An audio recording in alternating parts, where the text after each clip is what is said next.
बिस्मिल्लाहिर्रहमानिर्रहीम, अस्सलाम वालेकुम। हाय व्यूवर्स, आज का जो हमारा माइक्रोसॉफ्ट वर्ड 2007 2010 इनके अंदर जो हमारा आज टॉपिक है वो है फाइंड एंड रिप्लेस। ठीक है व्यूवर्स, आज हम जो है वो फाइंड कमांड को यूज करेंगे कि वो किस तरह काम करती है और उसके बाद हम रिप्लेस जो है उसे इस्तेमाल करेंगे। ठीक है व्यूवर्स, फाइंड कमांड मैं पहले आपको बता दूं क्यों इस्तेमाल होती है। फाइंड कमांड इसलिए इस्तेमाल होती है कि आपने वर्ड के अंदर जो डॉक्यूमेंट खोला है अगर वो 300 पेजेस का है यानी उसके 300 सफ़ात हैं और आप उसमें से कुछ मखसूस लाइंस, कुछ मखसूस वर्ड्स, कुछ मखसूस पैराग्राफ तलाश करना चाहते हैं तो आप उसे लिखें, टेक्स्ट को लिखने के बाद उसे फाइंड करवाएं तो आप उसे ढूंढ लेंगे। अगर आप फाइंड कमांड को इस्तेमाल नहीं करते तो आपको वो 300 पेजेस पढ़ने पड़ेंगे और आई थिंक सो कि lot of wasting of time, तो टाइम जो है वो काफ़ी ज़ाया हो जाएगा।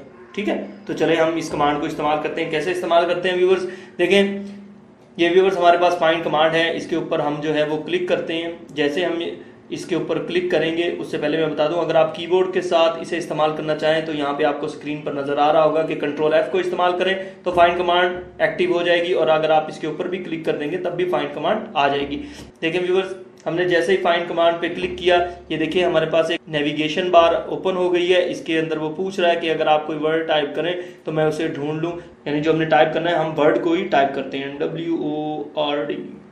ठीक है व्यूवर्स, जैसे व्यूवर्स देखिए मैंने वर्ड को टाइप किया है और जो 2003 ऑफिस है उसके अंदर हमें एंटर प्रेस करना पड़ता है, जबकि ऑफिस 2007 और 10 के अंदर हमें एंटर प्रेस नहीं करना पड़ता, जस्ट हमें लिखना पड़ता है, वो ऑटोमेटिकली उसे ढूंढ देता है फौरन इमीडिएटली। अगर आप देखें तो उसने उसे हाईलाइट कर दिया है, यहाँ पे भी वर्ड है और देखें लास्ट जो हमारा पैराग्राफ है उसमें 2 दफा वर्ड इस्तेमाल हुआ है और इसने यहाँ पे भी हमें इसे तलाश करके उसे हाईलाइट कर दिया। ठीक है, और अगर आप व्यूअर यहाँ पर देखें, यहाँ पर अगर हम इस पे क्लिक करते हैं तो देखें वो उसे सिलेक्ट भी कर देता है। अगेन अगर हम इसे क्लिक करेंगे तो ये देखें व्यूअर्स वो इसे सिलेक्ट कर देता है। ठीक है, और अगर ये जो नंबर 3 है इस पे क्लिक करते हैं और ये देखें व्यूअर्स उसने इसे सिलेक्ट कर दिया।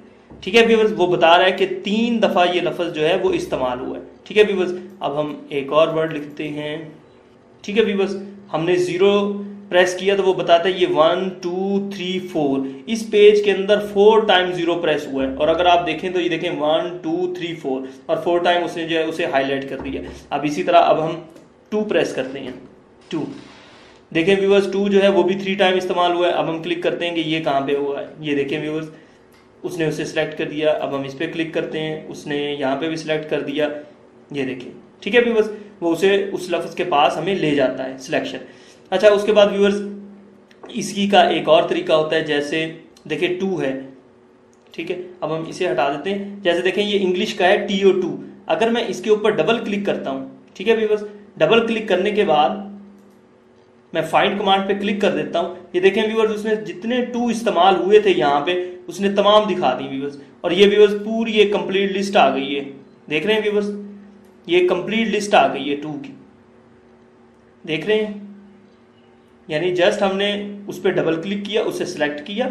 मैं अगेन इसी तरीके को करके दिखाता हूं। जैसे इज है, आप इज को सिलेक्ट करें, देखिए मैंने इज को सिलेक्ट किया और फाइंड पे क्लिक किया। जैसे मैं फाइंड पे क्लिक करता हूं देखें व्यूअर्स यहाँ पर भी इज आ जाता है और उसके बाद आप देखें जहां जहां पर IS इस्तेमाल हुआ है वो आपको कंप्लीट दिखाता है, उन्हें हाईलाइट कर देता है येलो कलर के साथ कि देखें सर यहाँ पर ये इस्तेमाल हुआ है, आप फौरन उसे देख सकते हैं।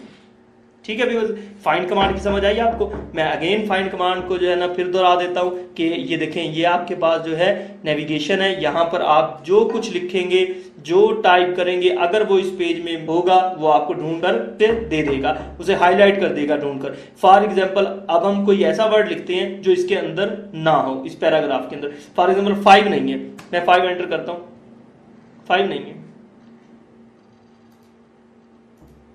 देखिए व्यूअर्स 7 ठीक है व्यूअर्स, उसने हमें नहीं ढूंढ के दिया, उसे मिल ही नहीं रहा। ठीक है, अच्छा लेकिन जैसे हम इन लिखते हैं, ठीक है व्यूअर्स, ये देखिए इन वो हमें ढूंढ देता है। ठीक है व्यूअर्स, देखिए इन उसने हमें तलाश करके दे दिया कि इन जो है वो कहां कहां पर है। अच्छा ये देखें व्यूअर्स, ये जो है ये इसके स्टाइल है कि आप इसे किस तरह देख सकते हैं। अगर मैं इसके स्टाइल चेंज करना चाहूँ, देखिए मैं इस पर क्लिक करता हूँ, ये देखें एक पेज, ये पेज नंबर 1 है, उसने एक पेज की शेप में इसे दे दिया। ठीक है व्यूअर्स, आप इस पर क्लिक करें, ये आपको पेज वाइज दिखाएगा। इस पर क्लिक करें तो आपको जिस जिस लाइन में जितनी दफ़ा ये टेक्स्ट आया है ये उसे शो करता है। देखें 1, ये 1 है, ये 2, ये देखें ये 2 दफ़ा आ गया, ये 3 देखें यहाँ पे चला गया, ये 4 यहाँ पे चला गया, ये 5। ठीक है, जितनी दफ़ा यूज़ हुआ है उन तमाम को जो है ना आपके पास शो कर रहा है। ये जो वर्ड है ये 12 दफ़ा इस्तेमाल हुआ है। जितनी दफ़ा ये वर्ड इस्तेमाल हुआ है ये यहाँ पे बताता है कि 1 of 12 मैचेस, ये जिस पे हमने क्लिक किया है ये यहाँ पे 1 उसे दिखा रहा है, और 12 मैचेस यानी कि 12 दफ़ा ये लफ्ज़ मैच हुआ है। ठीक है, 12 दफ़ा ये लफ्ज़ जो है यहाँ पे यूज़ हुआ है। जैसे मैं इस पर क्लिक करूँगा, देखें नंबर 3 यहाँ पे बता रहा है 3 of 12, ये देखें व्यूअर्स 4। ठीक है व्यूअर्स, ये यहाँ पे जब मैं क्लिक करूँगा तो वो मुझे बताता है कि मैं इस वक्त 5 नंबर पे हूँ। देखें यहाँ भी 5 है, ये भी 5 है, अगर आप गिने इसे 1 2 3 4 और 5 नंबर है। ठीक है व्यूअर्स, तो ये इस तरह जो है वो फाइंड कमांड हमें बताती है कि हम किस तरह आसानी के साथ पेजेस ढूंढ सकते हैं और उनके ऊपर बड़ी जल्दी के साथ क्विकली पहुंच सकते हैं। आई थिंक सो कि आपको फाइंड कमांड की समझ आ गई होगी। इसी के साथ व्यूअर्स मुझे इजाजत दीजिए। अल्लाह हाफिज। नेक्स्ट लेक्चर जो होगा वो रिप्लेस के मुतालिक होगा। Okay viewers, bye.